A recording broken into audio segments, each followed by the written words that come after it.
ఒకటి, దానివల్ల కొంచెం మామూలుగా వచ్చేస్తుందంట. ఒకవేళ అటు ఎవరన్నా వెళ్ళాల్సి ఆ ఊర్లో వెళ్ళాల్సి వస్తే వాళ్ళకు ముందు ఇస్తున్నారంట, మిగతా కొంచెం లేట్ చేస్తున్నారంట. Hello, hi, welcome back. ఇదైతే ఉగాది రోజు స్టార్ట్ చేసిన వ్లాగ్. తర్వాత ఒక 2-3 డేస్ కంటిన్యూ అయ్యింది ప్యాకింగ్. అది ఎంతవరకు ఏంటి అప్డేట్ ఇస్తాను ఈ వ్లాగ్లో.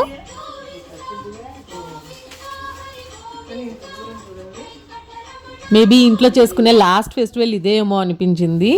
ఇంకా పొద్దున్న లేచి మామిడి తోరణాలు, ఇంకోవైపు ఆంటీ ఏమో ఉగాది పచ్చడి కోసం రెడీ చేస్తున్నారు.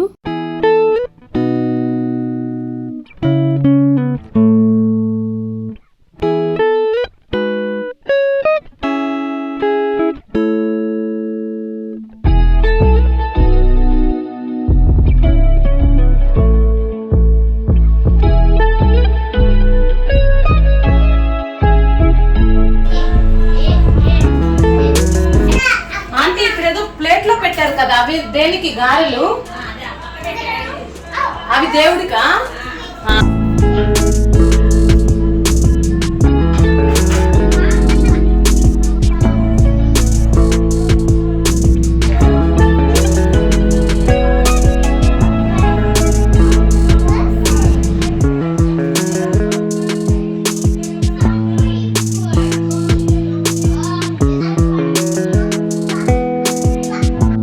మా ఇంట్లో ఆ రోజు ప్రసాదాలు గారెలు, పొంగలు అండ్ ఖచ్చితంగా ఉగాది పచ్చడి చేస్తాం కదా.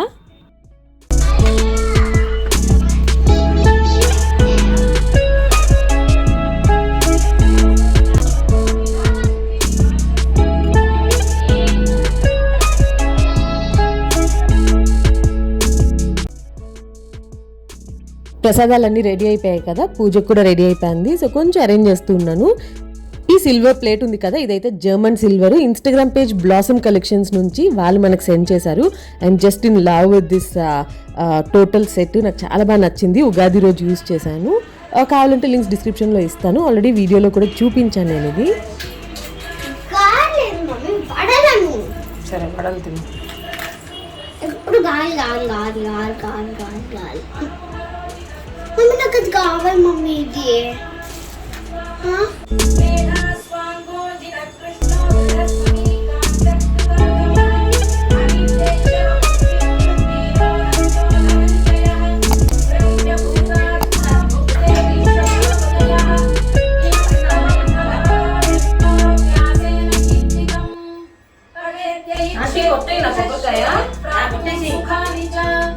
విశ్వేశ్వరమయం దేవం జగదః ప్రభుమవ్యయం జయంతియే పుష్కరాధికం.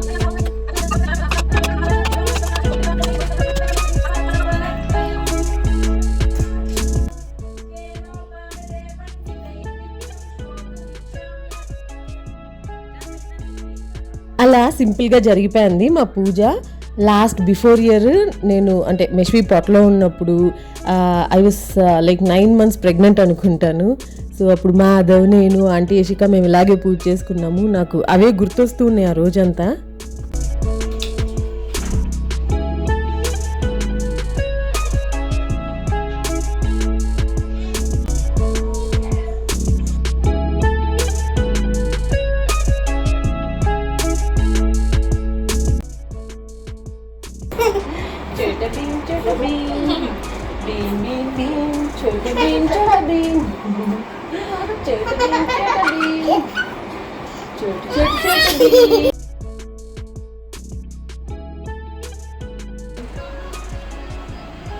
అన్ని రావాలంట. అంత కలిసింది కదండి. నువ్వు అందుకే స్నానం చేసిన నువ్వు కూడా వచ్చిండొచ్చు. దా దా ప్రసాదం పెడతా. దా దామ్మా దామ్మా ప్లీజ్ అమ్మా.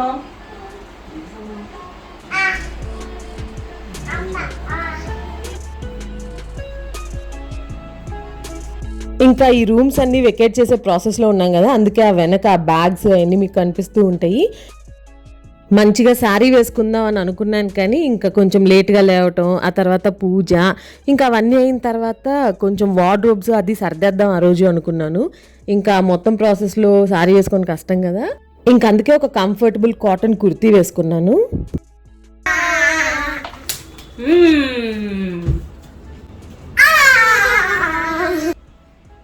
యశికాకి వేసిన డ్రెస్ ఉంది చూసారా, అది నేను ఎప్పుడో ఒక 6 years బ్యాక్ ఎప్పుడో తీసుకున్న ఒక మెటీరియల్. ఇంకా అది నచ్చక పక్కన పెట్టేస్తున్నాను. మొన్న అది చూసి మమ్మీ నాకు దీంతో డ్రెస్ కుట్టించవా అని అడిగిందనమాట, చుడీదార్. సో దానికి కుట్టించాను. నేను ఎప్పుడో 6 years బ్యాక్ తీసుకుంది.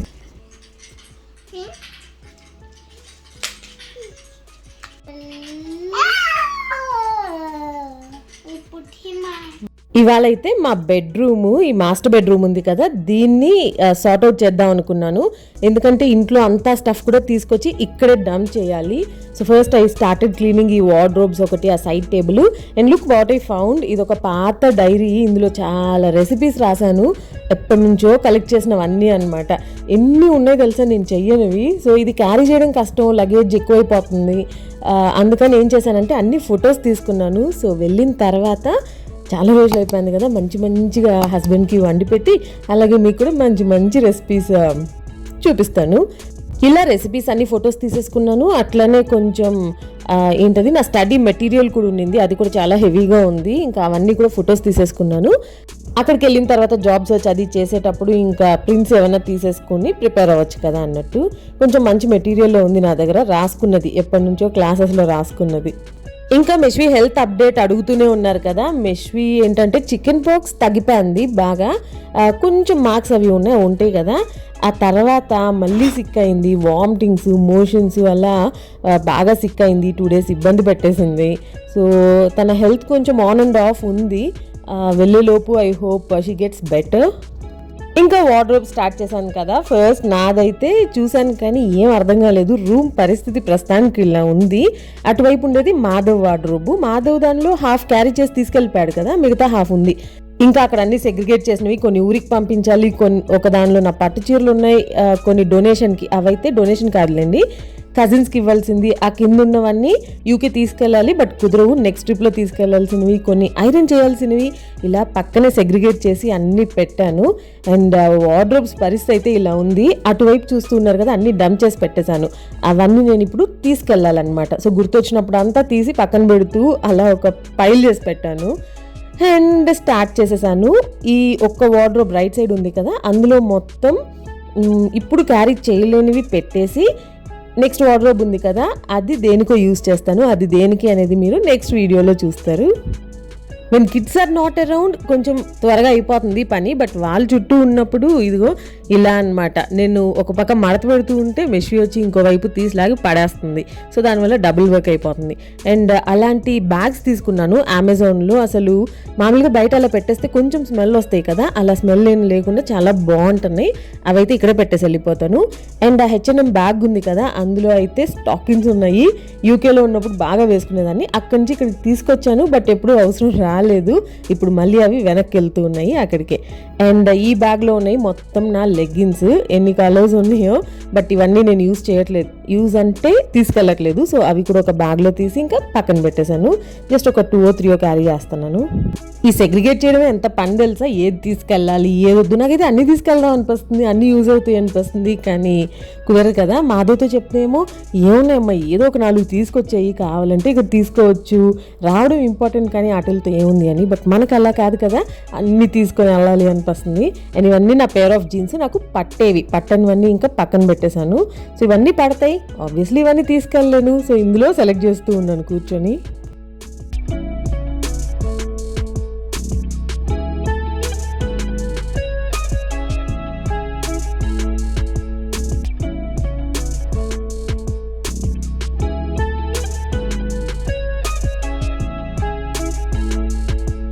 అక్కడ పెట్టినవన్నీ నేను క్యారీ చేసేవి. ఫస్ట్ ఏం చేస్తున్నానంటే అట్లీస్ట్ నాకు వెయిట్ తెలుస్తుంది కదా, అందుకని అన్నీ తీసి ఒక బ్యాగ్లో వేసేస్తున్నాను, పిల్లలవి కానీ నావి కానీ.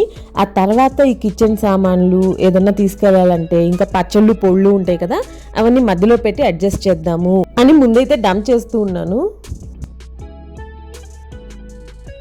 ఫైనలీ ఇదైతే ఎంటీ చేశాను. అండ్ మధ్యలో ఉంది చూసారా, అది మాధవ్ బట్టలు ఉన్నాయి. తనకి కాల్ చేసి వీడియో కాల్, తనకి ఏమైనా అవసరం అయితే తీసుకొని ఇంకా మిగతా అన్ని తీసేస్తాను. ఆ తర్వాత ఈ మొత్తము దీన్ని మనం దేనికో యూజ్ చేసుకుందాం. పైన బ్లేజర్ ఉంది చూసారా, అది అన్న పెళ్ళికి మాధవ్ తీసుకుంది. అలా హ్యాంగ్ చేసి పెట్టాడు, నలిగిపోకూడదు అని. నాకు ఎందుకో అస్సలు తీబుద్ధి కాలేదు అది. ఏమో తను పెట్టాడు కదా అక్కడే ఉండాలనిపించింది. సో అందుకే దాని అయితే నేను టచ్ కూడా చేయలేదు. ఇక్కడ ఇంకో విషయం చెప్పాలి, ఇప్పుడు మెస్సీగా డర్టీగా ఉంది కదా వార్డ్రోబ్స్, అలానే ఎప్పుడు అలా ఉంటాయని కాదు, ఎప్పుడు నీట్గా ఉంటాయి. బట్ ఈ మధ్య ఒక నెల రోజుల నుంచి ఇంకెలాగో తీసేయాలి కదా అన్నట్టు సరిగ్గా మెయింటైన్ చేయట్లేదు అనమాట. అందుకే అలా చూస్తున్నారు మీరు. ఇంకా ఇదైతే ఈవినింగ్ పూజ. ఆంటీ దండం పెట్టుకుంటూ ఉంటే ఇద్దరు వెళ్ళి చూడండి ఎలా చూస్తున్నారు.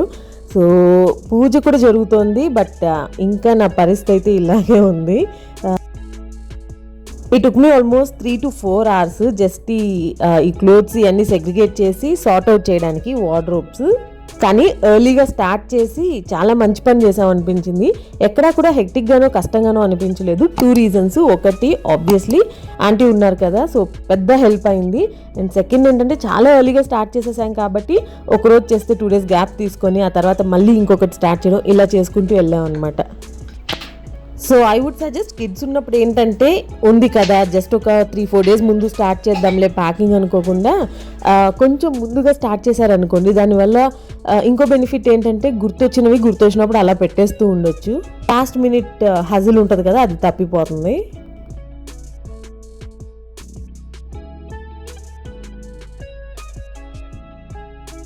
పక్కన కిచెన్ యుటెన్సిల్స్ కొన్ని ఉన్నాయి కదా, అవి కూడా జస్ట్ పక్కన పెట్టాను. లాస్ట్లో ఎన్ని తీసుకెళ్తానో ఏమో తెలియదు, కానీ ఇప్పుడైతే కొన్ని గుర్తొచ్చినవి తీసి పక్కన పెట్టాను.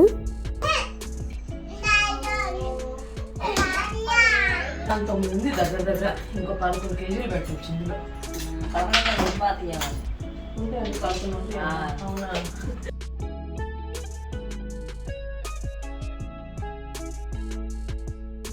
ఇక్కడైతే ఒక ఈవినింగ్ స్నాక్ కోసం మిర్చి బజ్జీ చేద్దామని వచ్చాను కిచెన్లోకి. ఈ రెసిపీ నేను ఆల్రెడీ షేర్ చేశాను వీడియోలో 2 times అనుకుంటాను. ఇవాళ కూడా ఫాస్ట్గా చూపించేస్తాను, ఎందుకంటే బాగుంటుంది ఈ రెసిపీ అయితే. నేనైతే ఈవినింగ్ టైమ్స్ ఆయిల్ ఫుడ్ అది మ్యాక్సిమం స్టాప్ చేసేసాను, అసలు తినట్లేదు. ఆ రోజు ఆంటీ కోసమే చేశాను, ఇది వరకు చేస్తే కొంచెం నచ్చింది ఆంటీకి, అందుకని. ఇక్కడ శనగపిండి తీసుకున్నాను, ఆ తర్వాత 1 tablespoon బియ్యపిండి తీసుకున్నాను. ఇదేమో కార్న్ ఫ్లోర్, ఇది కూడా 1 tablespoon తీసుకున్నాను.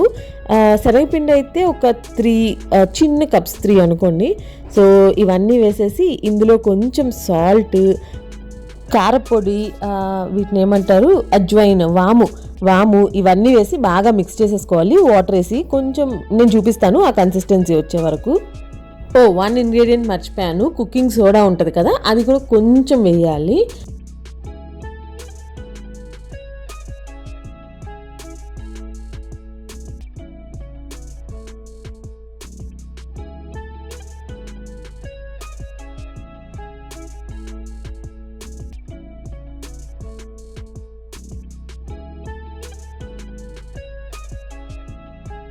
ఇవి ఫస్ట్ ఫ్రై చేస్తున్నాను కదా, ఫ్రై చేసిన తర్వాత హాఫ్ ఫ్రై అయితే సరిపోతుంది. వాటిని తీసేసి కట్ మిర్చి బజ్జీలా కావాలనుకోండి కట్ చేసుకొని కొంచెం చల్లారుతాయి కదా, ఆ తర్వాత మళ్ళీ వాటిని డబుల్ ఫ్రై చేస్తాం అనమాట. సో చేసిన తర్వాత స్లిట్ పెట్టుకొని చాట్ మసాలా, ఆనియన్ ఇవన్నీ వేసుకొని లెమన్ పిండుకొని తినొచ్చు, చాలా బాగుంటుంది. ఏమ్మా ఏం కావాలి?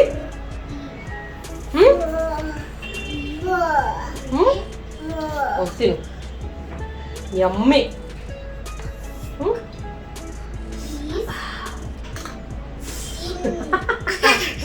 తీసుకెళ్ళు, చల్లారకు తినిపో. వెళ్ళు.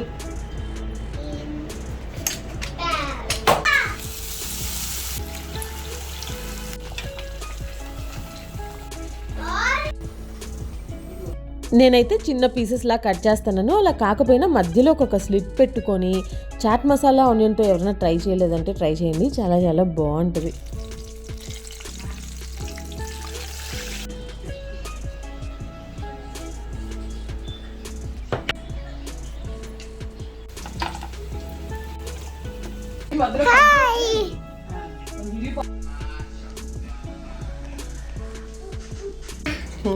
విశ్వి లాలీపాప్ తీసుకురామ్మా.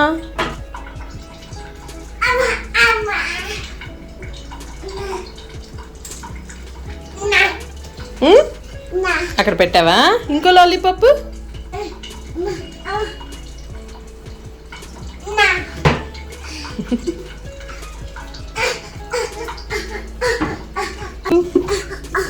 అక్కడ పెట్టేసి ఇవాళ మెష్వి ఫైన్ చేసిన కొత్త ఆట. అక్కడికి వెళ్ళి అక్కడ లాలీపాప్ దానికి ఆనందం చూడండి, అది పెట్టిందంట. వెళ్ళు.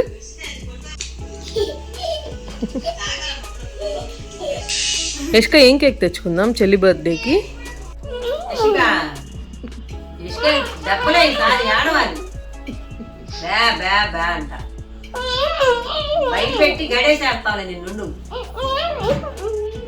ఏడ్చావు అనుకో ఈసారి ఇష్క. యశికానంట కదా. నిన్ను కాదమ్మా, అక్కనే. నిన్ను కాదే మెష్వి. ఎవరో ఏడ్చారు. మగా నిన్ను కాదు, అక్క. ఎవరు ఏడ్చింది? ఈసారి ఆడవాళ్ళు కదా చెప్తాను.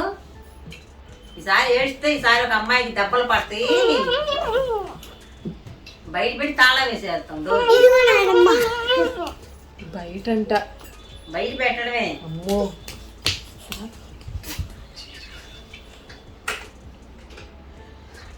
ఎవరు ఏడ్చింది మెష్లు? ఎవరినంట నాయనమ్మ బయట పెట్టేసేది? ఎవరినంట? ఏడిస్తే వాళ్ళని పెట్టేయండి బయట. నిన్నే పెడతా బయట. ఈసారి ఆడవాళ్ళగా చెబుతాను. ఈ పగిలిపోయింది ఈసారి ఏడిస్తే.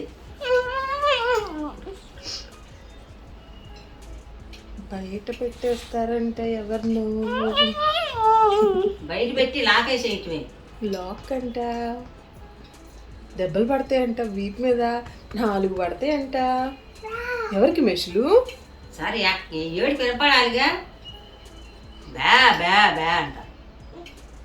అమ్మా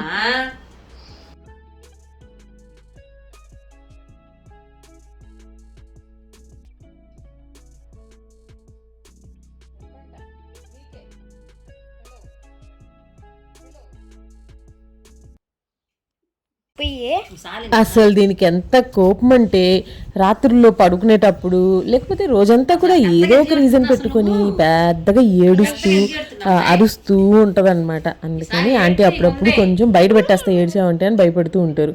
దానికి కోపం చూసారా అసలు ఈ ఏజ్లో వాళ్ళకి ఏం తెలుస్తుందో కానీ. ప్రతిదానికి ఏడవటం. అమ్మా యశిక నీ దెబ్బలు పడతాయి ఈసారి ఏడ్చావంటే.